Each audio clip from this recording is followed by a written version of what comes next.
Jamey Stegmaier from Stegmaier Games. Thank you for being here. Thank you for having me. Yeah, this is great. Okay, so first of all, we start with a little game. I want you to describe yourself with 3 adjectives and told us why you choose them. Yeah, you gave me this question in advance. I'm glad you did because I always have trouble with this question. It's the tough one. It's the tough one. Yeah, the 3 that I picked are one. I picked creative. I consider creative a word that says I create things, and so I do. I design games. I publish games. I try to create new things. The second word is introverted.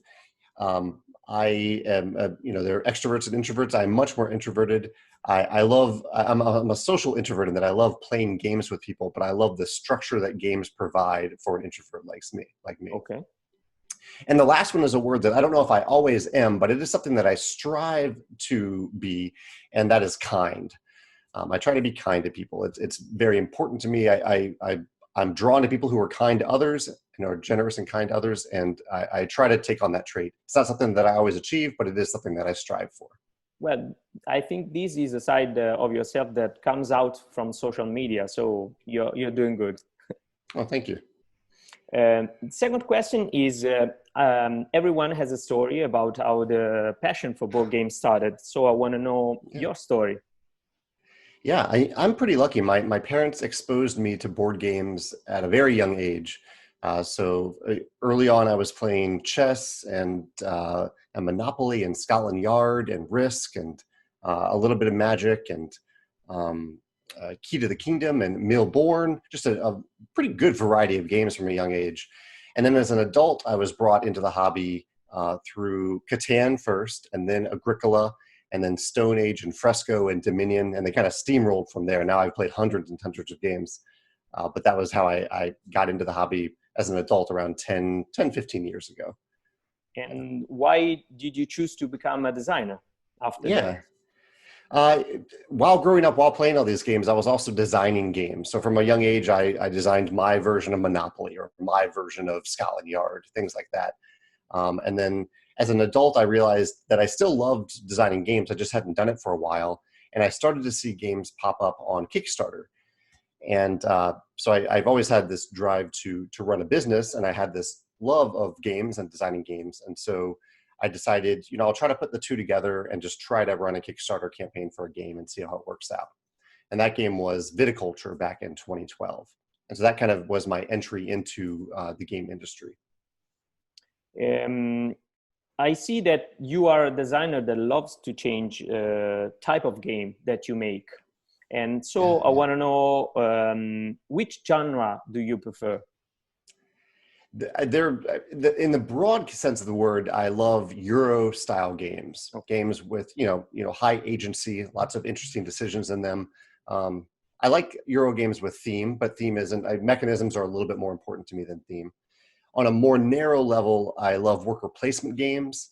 I love push your luck games, and I love games with I cut you choose mechanisms. I really love those. But worker placement is probably the biggest one that I am always interested in, the next worker placement game. Okay, which one is your number 1 worker placement game?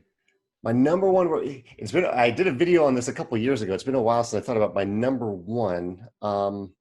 Actually, well, there are a lot, but one of my favorites. You can name a couple if you want. Okay.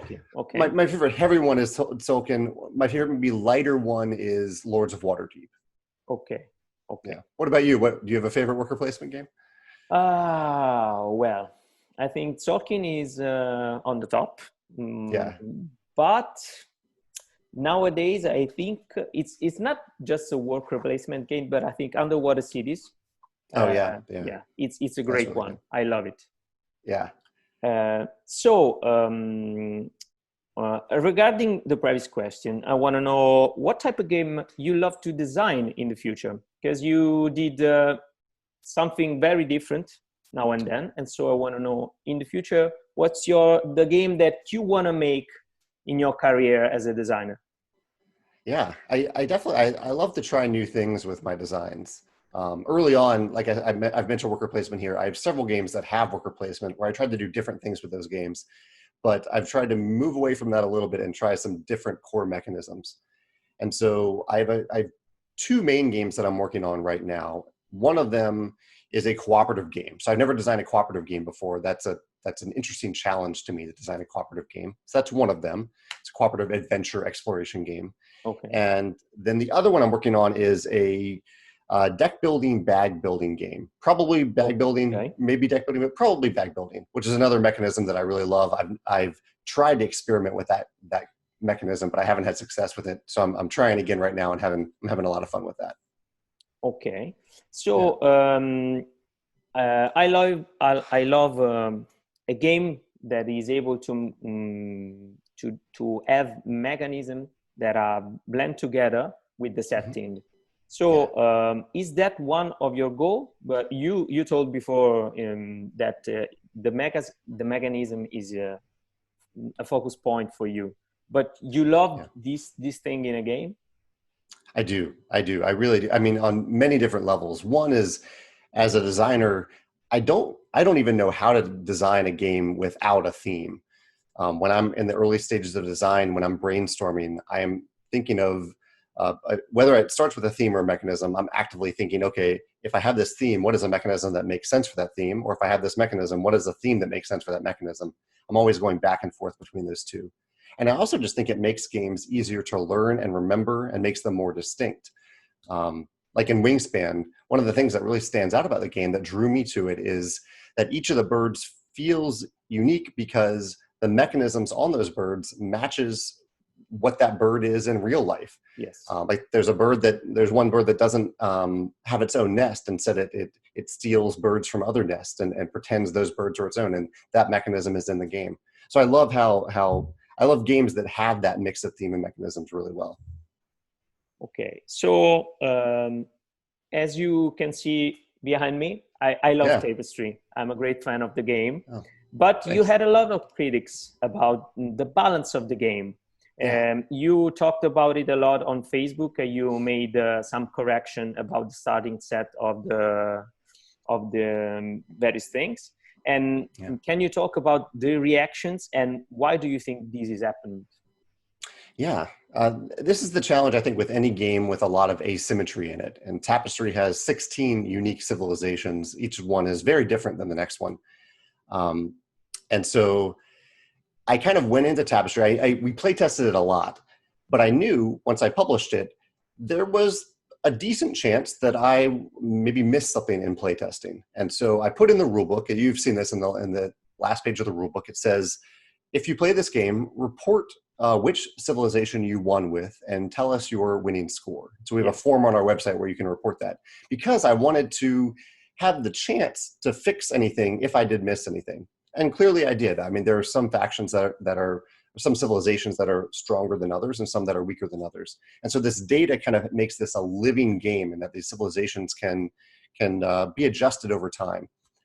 I knew that was a little risky when I did that, because I knew that some people would respond to that and say, you didn't play test this at all. You didn't do a good job balancing it. And they're right. The design wasn't perfectly balanced.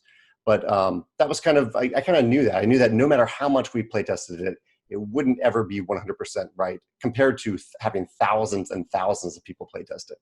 The one thing that I think I did wrong that I have fixed for the future is that usually when I collect blind playtest data, I am the only person looking at that data.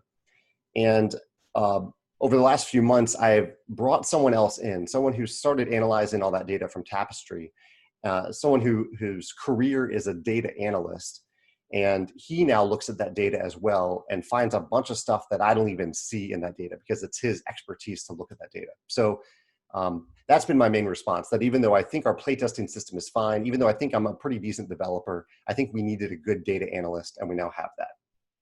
Well, in a previous interview, I spoke with Virginio Gigli and Flaminia Brasini. I don't know if you know them. They are the authors of Grand Hotel Austria, Coimbra, and so on. Okay. Mm-hmm.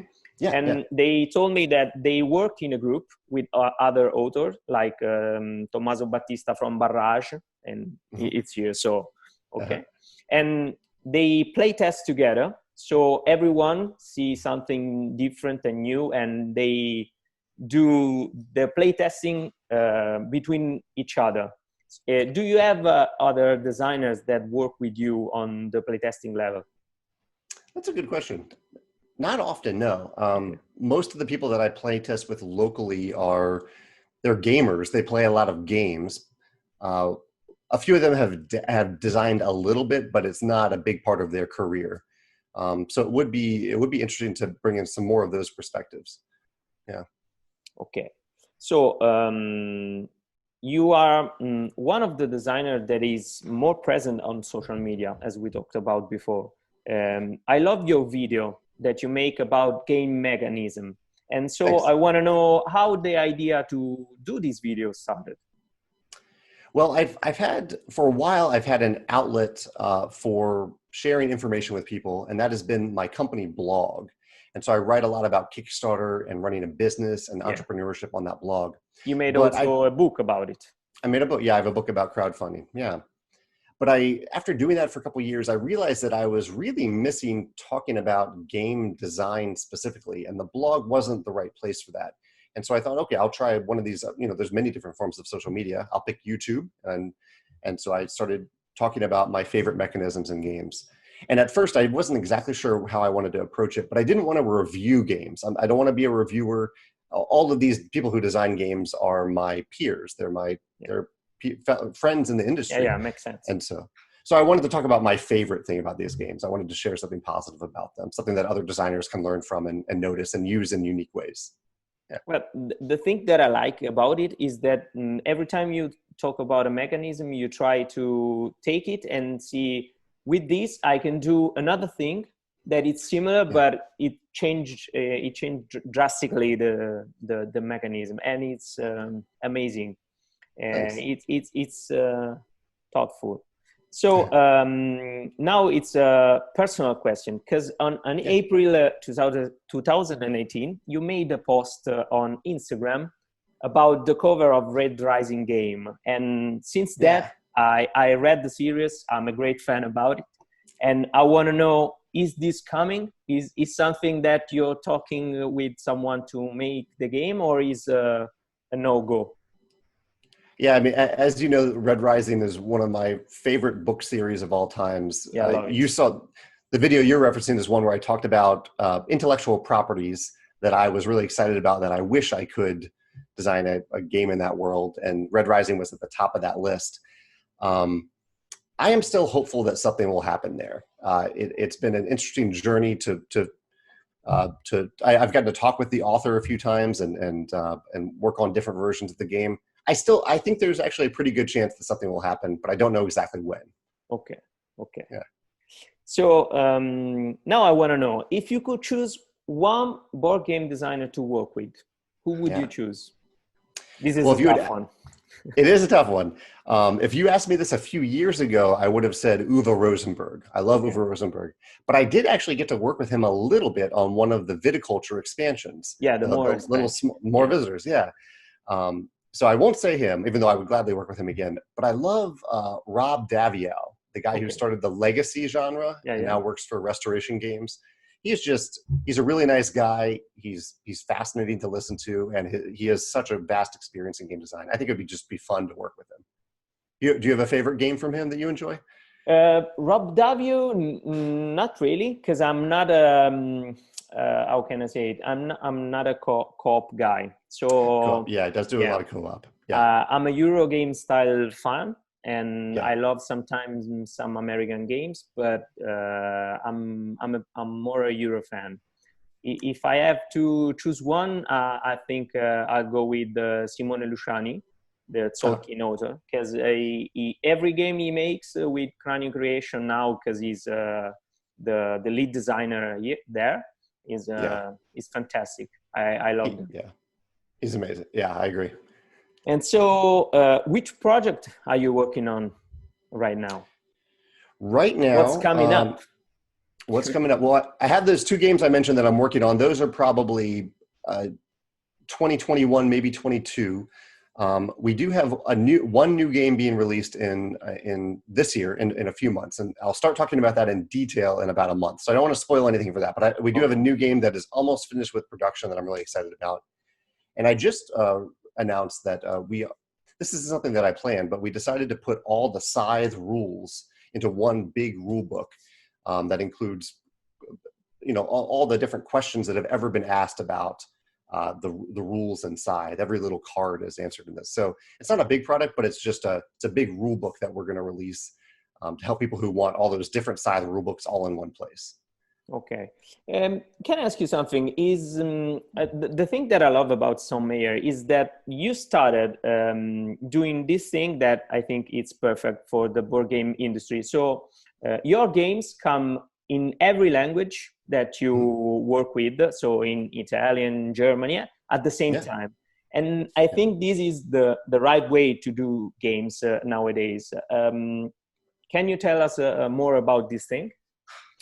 Yeah, I mean, our normal system is like with this. I have a new. So like, actually, here's an example that's happening right now. The Wingspan expansion for Australia. We just finished the design of it, and so the process of it is that we finish the design. My graphic designer gets it and typesets it, and then we send it to our printer, and they give us approval of the files, and then I send those files right away to our localization partners. And as you said, we have a lot of partners around the world that we work with. Great companies like Genos in Italy. Yeah.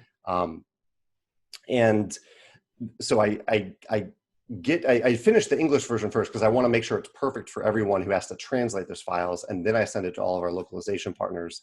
And they have about a month to translate it. And then we get that in the works right away for printing. And I agree, it's nice to have that version released around the world at the same time so everyone can be talking about the game at the same time. It's dependent on those localization partners to actually make the files and make the game. I don't ever want to force them to make a game that they're not interested in, but I'm excited. Like this new game that I mentioned that's coming out this summer. I think it'll come out in about 10 different languages all at the same time. Okay. And the last question is a personal one, because I want to know if on the Scythe universe, we are seeing something more in the future, or is it all done with the Rise of Fairies? So in Scythe, the tabletop game as it currently is, that game is complete. The story is complete. The rule book that I just talked about is the only new thing that we'll make. I guess it's possible that something will happen in the future, but I highly doubt it. I'm not planning anything. But I am working with Jakob on the possibility of another completely different game, completely different than Scythe, in the Scythe universe. Okay. Because I love that universe. It's such a beautiful art, such a great world building. It's hard.